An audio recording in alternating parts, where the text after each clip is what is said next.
likely be somewhat nervous speaking, not moving, but also looking forward to plenty of feedback, both constructive and good.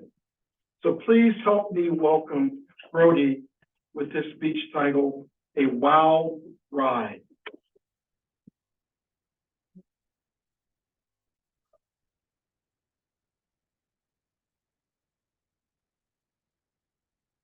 Welcome, everyone, fellow Toastmasters, 1 million cups, and honored guests.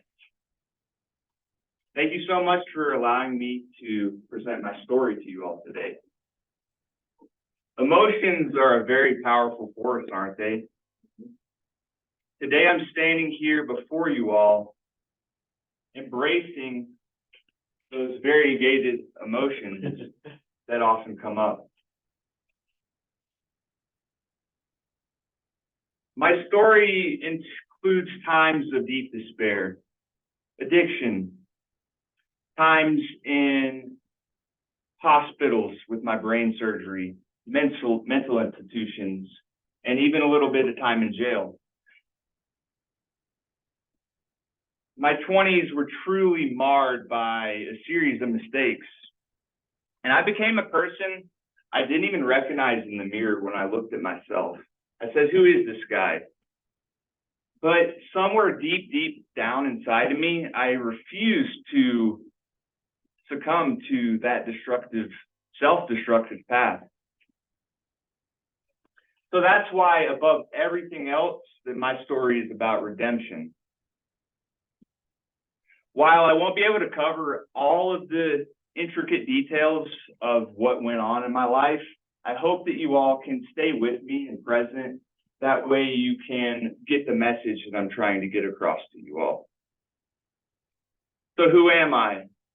Who am I is a very, very deep and profound question. On the surface, my name is Brody Miller.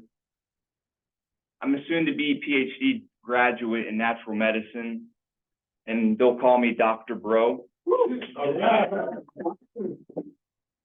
On the completion of my practicum hours, however.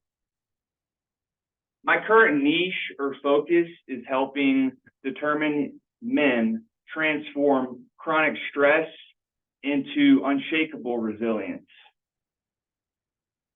I'm also a nature enthusiast, a dog lover, and a loyal husband.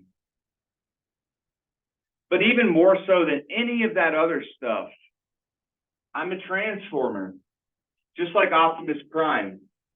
And so is every single one of you all here in this room, because every single day you all transform negativity into positivity, believe it or not, whether you're conscious of that or not.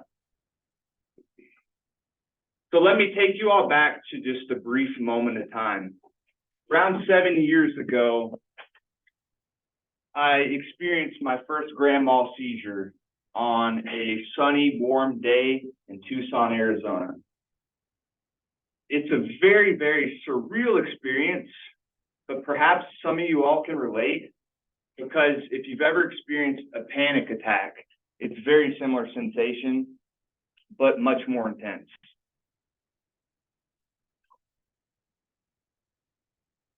So upon arriving to the hospital, doctors found a cavernous malformation in my left frontal lobe. It was about the size of a cranberry. And that malformation, which is similar to a benign brain tumor, was leaking blood into the rest of my brain, causing me to have grand mal seizures. A few months later, speed up, neurosurgeons cut open my skull and removed that. However, the path to recovery was not as simple as a cut and pull. I continued to have, on average, around 3 grand mal seizures per month. And sadly, my health continued to deteriorate as I developed chronic neuropathy in both my forearms, and I couldn't even do a simple push-up at that time. So very depressing. But once again, I refused to accept that fate. It was during this very, very dark period in my life, however, that I discovered the miracles of neuroplasticity. My great friend, Karen Stewart, may she rest in peace, let me know about this miracle.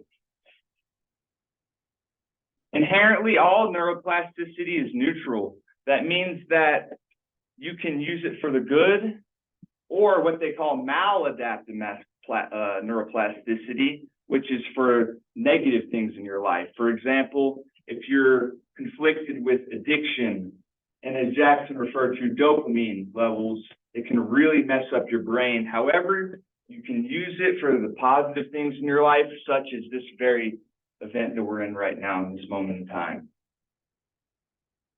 So let me once again diverge into what I focus on. I let you all know that I help determined young men transform chronic stress into resilience. But as many of you all know, stress really is the #1 killer. It's public enemy #1. And statistics verify that, especially ensuing the pandemic. According to the latest data by the World Health Organization, over 700,000 people kill themselves every single year. And that means every 40 seconds that someone on this planet has taken their life. And to me, that's absolutely unacceptable, because that means by the end of this speech, many people, it's bad, excuse me. So anyway, I can remember these times of affliction, so my heart goes out to the younger generation. But what I teach is a series of habits that I call neuro-based stress reduction. And what neuro-based stress reduction utilizes the inherent power of neuroplasticity that we each and all have within us. All of my methods include scientific backing, but really the proof is within the pudding with me, because I used these very techniques when I was in jail, hospitals, and mental institutions. So if there's only one message that I could get across to you all today, is that neuroplasticity is a superpower. So use it or lose it. Ultimately, each and every tool was designed to a younger version of myself who could have used those tools in that moment in time. And if I can change only one young man's life, then my job is a success. Thank you.